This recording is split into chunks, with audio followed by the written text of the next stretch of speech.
I built 3 apps before I made one that was any good. One of them actually crashed my phone. The other one got a few hundred downloads. And the last app I made won a national competition and I ended up presenting it in front of Congress.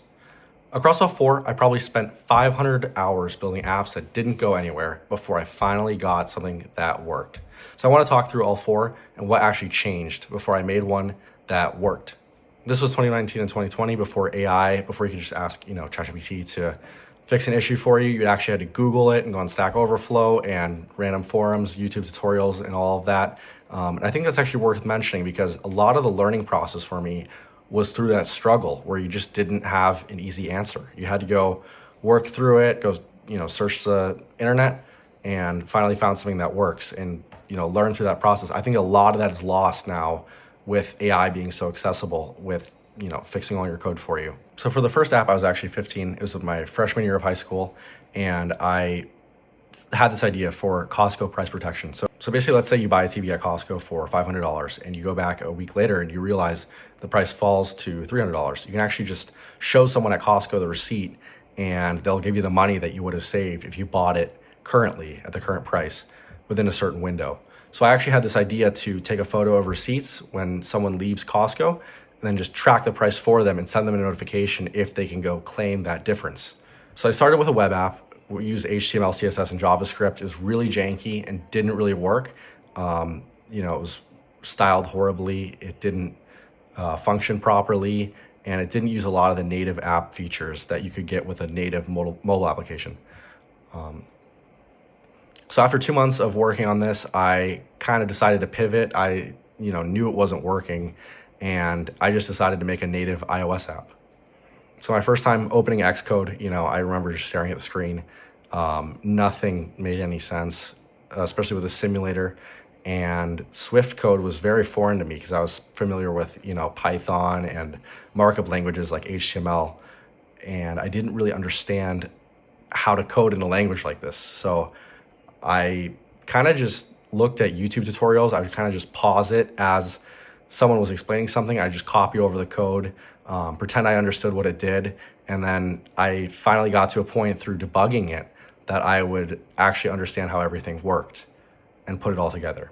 So there was actually a back and forth between me and the Apple App Store approval team. It was like about 3 weeks of me trying to get my app approved at the App Store. They have very strict requirements. I didn't really understand them at the time, so I had to, they would tell me to fix something, I'd go fix it, and then there would be another thing that popped up, I had to go fix it as well. And that was a good learning process because it taught me how to, code like an actual developer will, instead of just throwing something together. It held me to some standard. So eventually got approved. People started downloading it, using it. And a lot of users you'll find with your first project, when people start to test it, they find things that you never intended for in testing, because they catch some sort of weird edge case and you have to go, fix it and find how to replicate the steps to fix it. And I didn't have a development environment at the time. I was actually coding everything in production, which you shouldn't do. That was a major mistake on my part. But yeah, I probably spent 100 hours on this project and I coded everything by myself and I learned a ton. So the second app was actually called Banana Splits. It came from a dinner with my friends. So, I was at dinner, 5 people. Some people got appetizers, some people didn't. And there was no really easy way to split the bill. So I thought it would be easy to take a photo of a receipt, have everyone join kind of a party and select the items they got, and then easily Venmo one person back for the meal. I thought this was a great idea. I thought it solved a problem that, a lot of people had. So I spent, 3 months building it. It was a lot faster because I already had that experience from Receipt Buddy. And I, had something that worked, and I started sending out to all my family and friends. And a lot of people just didn't use it because it's not really a problem that people had. So I learned a lot about, first finding that product market fit before you create something for a problem that doesn't exist. A lot of people just, Venmo someone else back. They don't really, this isn't even a problem for them. So I stopped supporting the app eventually. I kept the skills and I just moved on to my next project. And I was still building alone at the time. So my third app was Project Democracy. It was actually junior year, and this is my most ambitious app I made yet. I had an idea for a voting app for civic engagement where it would provide people, based on their location, unbiased information about who is running for office in their district. and they could, look through the candidates and read their bios and, find one that aligned with their values most. It felt like something that should exist already, especially what's going on politically.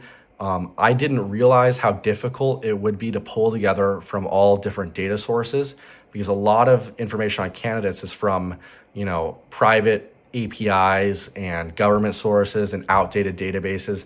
And with redistricting every few years, it's very difficult to find reliable data for a specific congressional district at the time. So a lot of my time spent on this app was actually just, refining the data to all work together in a cohesive experience.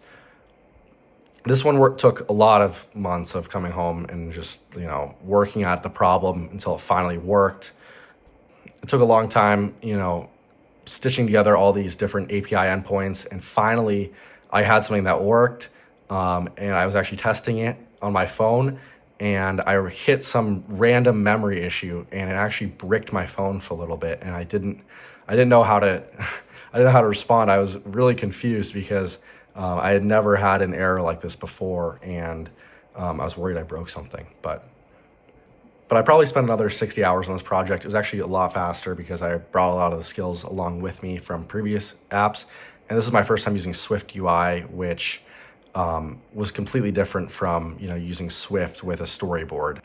I actually submitted this one to the Congressional App Challenge, which is a selective competition. There's thousands of entries, and there's only one winner per congressional district. So we didn't make the cut this year. I was devastated because I had put so much effort into this. I thought this one was actually solving a real problem compared to my previous apps, and we just didn't make the cut. And I was really upset about that. So at this point, I had shipped 3 apps. I made $0. I didn't win any competitions, and I invested probably 300 to 400 hours into projects. And I spent a lot of my summers, weekends, late into the night, lost sleep over this, and I would just work on all these different projects. I thought I would be much further along than I was. And I thought that's how you're supposed to build things. I thought you're supposed to, lock yourself in your room, not focus on anything else, work by yourself, work in a silo.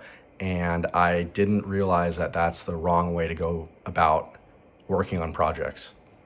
So senior year of high school, we had a new idea. It was a mental health app for students. It was a very simple concept. It was daily mood checks and thoughtful journaling, and it would assess that with a proprietary machine learning model, assess risk, and then let a trusted observer know if something's wrong so they can intervene in the user's life.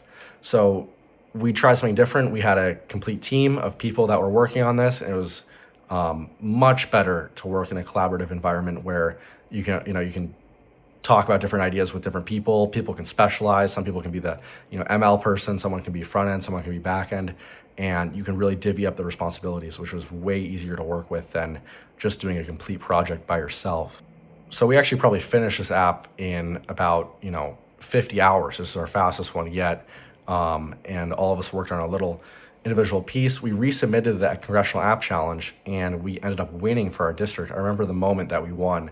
I was getting off a flight, and I just checked, Instagram, and I saw the logo of our app from our congressman. I was just so happy because finally got validation for what I had been building. I mean, this is hundreds of hours of development to this point, and a lot of different skills, trial, error, accomplished at this point. So it was finally validating that I, won a competition off of our skills. So a few weeks later, we actually went to Washington, D.C. We presented it in front of members of Congress, and it was a really great experience to see a lot of other people, working on really cool projects, and, the fact that we were presenting our own thing too. It taught us a lot about presentation skills. And I think this was the turning point where I realized that working with a team is way better than doing everything by yourself. And also the fact that trial and error is way better than just, giving up. Because if I never did the first project, I never would have done the second, never would have done the third. And you have to be tenacious in, overcoming issues in software development. You can't just give up at the first issue or the first app. You have to, ship regularly, and that's very important. So if you want to build stuff, make something bad first and learn from the outcome, learn what went well, what didn't, and find people to be on your side while you're working through the process. Find a group of, customers that will use your product before you start building it, engage them, try to get them to have ownership over the idea, and regularly test ideas with them, see what works, what doesn't. So you're not building something that people don't want. That's what I've learned, is that you want to build something that people will actually use and enjoy.